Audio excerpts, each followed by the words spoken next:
en el que cada vez más lo improbable acaba siendo real.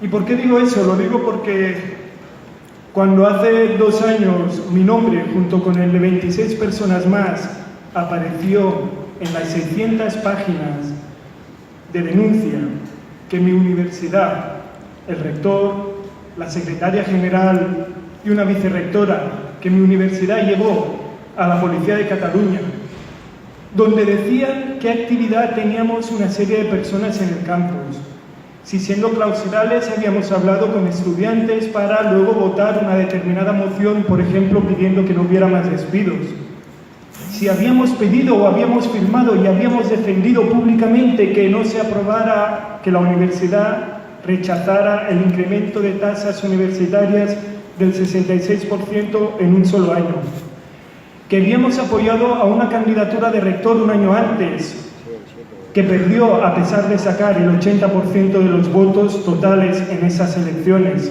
y perdió porque básicamente quien votó en contra de esa candidatura fue el profesorado funcionario, que es quien tiene el poder en las universidades.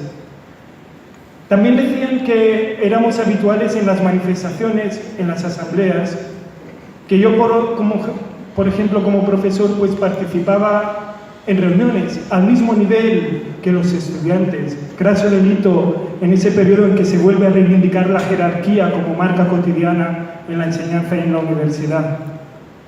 Que habíamos sido lo suficientemente atrevidos como para convocar huelgas, algunas veces en solitario, mi sindicato, la CGT, en otras ocasiones conjuntamente con el resto de sindicatos de trabajadores y trabajadoras, pero sobre todo que llevábamos más de 2 años plantando cara a los recortes y a la privatización y a los negocios encubiertos de una parte del profesorado de las universidades con la privatización de la educación, y llevábamos 2 años continuados trabajando codo a codo, trabajadores, trabajadoras y estudiantes de las universidades.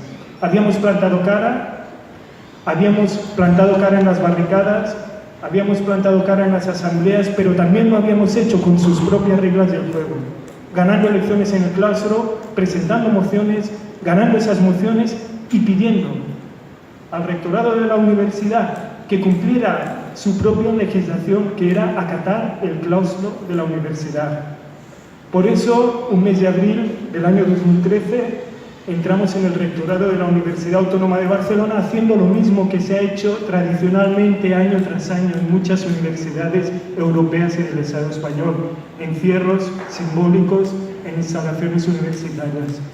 Por eso, en algún momento dado, delegados sindicales, en calidad de delegados sindicales, junto con estudiantes, dimos la cara públicamente en ruedas de prensa, llamando a profesorado, llamando a los trabajadores y trabajadoras, llamando a estudiantes a añadirse, a ser parte de la protesta, a implicarse en conseguir una universidad más justa y menos elitista, porque cada día las universidades se están volviendo más elitistas y retrocediendo al escenario que tenemos de universidades donde solo iba clase media y clase alta. Y ahí estuvimos. Y ahí estuvimos en esa protesta y luego salimos. Y lo que no sabíamos es que mi universidad contrató al abogado de Jordi Pujol, de Lionel Messi, de Neymar, de una serie de políticos, yo me imagino algunos de la Comunidad de Madrid implicados en la trama Gürtel, en el caso NOS.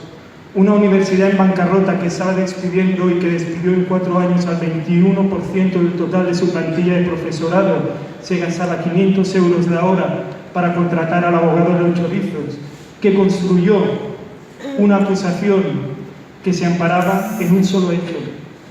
Existe en la Universidad Autónoma de Barcelona un entramado delictivo formado por la Coordinadora de Asambleas de Facultad, que es el marco de organización mayoritario de los estudiantes que deciden tomarse la vida en serio y trabajar colectivamente para mejorar la universidad, del Sindicato de Estudiants dels Països Catalans y de la CGT. Formábamos un entramado criminal para derrocar la institución, cuando lo que estábamos pidiendo es que se cumpliera su propia normativa. A partir de ahí, el fiscal recoge esos argumentos y dice,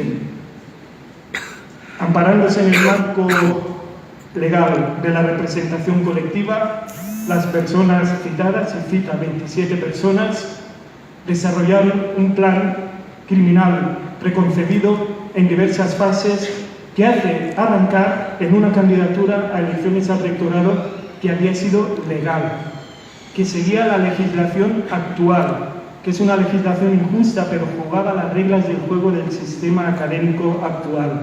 Y a partir de ahí nos va situando a cada uno y a cada una. Por ejemplo, existe el núcleo de dirigentes que evidentemente en cualquier organización colectiva donde hay estudiantes, tiene que haber un docente universitario detrás. Eso es lo que dijo el fiscal para asignar el rol de dirigente, por ejemplo, a otra persona y a mí. Pero a partir de ahí establecía una especie de organigrama donde había quien ejecutaba, había el grupo que establecía las comunicaciones y el grupo que ejecutaba. Eso, que parece una novela de ciencia ficción, es realidad. Es realidad en el sistema judicial del Estado español hoy en día. Eso que sucede, que parece una novela de ciencia ficción, es una realidad que incluso ampara la institución universitaria catalana, que se ha negado a rechazar el constructo de que hay un entramado en la Universidad Autónoma de Barcelona del que penden las diferentes acciones que hacemos. Eso ha llevado, por ejemplo, que a una compañera le pidan 14 años por ir a negociar cuando hubo el encierro con el rectorado.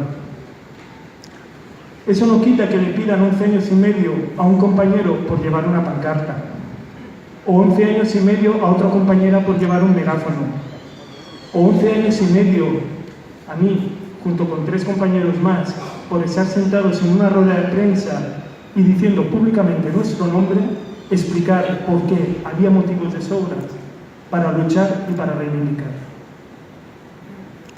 La última novedad del caso, por si fuera la suma de improbabilidades, es no solo el fiscal realizó el auto de acusación, sino que el juez ha dictado la interlocutoria de apertura de juicio oral, donde nos impone una fianza de 500.000 euros a los diferentes 27 acusados. Ante eso, ¿cómo vamos a responder? Luchando. Ante eso, ¿qué respuesta podemos dar? Lo tenemos muy claro. Se trata de un juicio político. Lo que está en juego ahí no es el aumento de tasas universitarias en la Universidad Autónoma de Barcelona. No es frenar el despido de profesorado precario. No es únicamente intentar frenar la privatización de la educación, el hecho de que se haga negocio con un derecho tan básico como el acceso a la cultura. No es solo eso. Lo que está en juego en ese conflicto, en esa batalla que estamos dando, es el derecho mismo a organizarnos colectivamente y a ejercer una política en la calle, en las aulas, en los centros de trabajo, fuera de las instituciones y fuera de los marcos de representación institucional que esa democracia pírrica nos ha dejado. Y ante eso, ¿cómo vamos a responder? Pues ante un ataque político responderemos políticamente. ¿Y eso qué significa? Pues que, por ejemplo, algunas de las personas acusadas no vamos a presentarnos a un juicio que se está realizando únicamente porque estamos haciendo cosas que hasta ahora han sido reconocidas de grandes. Tenemos muy claro cuál es el camino y tenemos muy claro que la solidaridad, la presencia en actos como este, va a, de alguna forma, ayudarnos a que cuando tensemos la cuerda se rompa para nuestro lado y hagamos caer ese sumario y otros sumarios que son auténticos montajes policiales. Salud y hasta la victoria.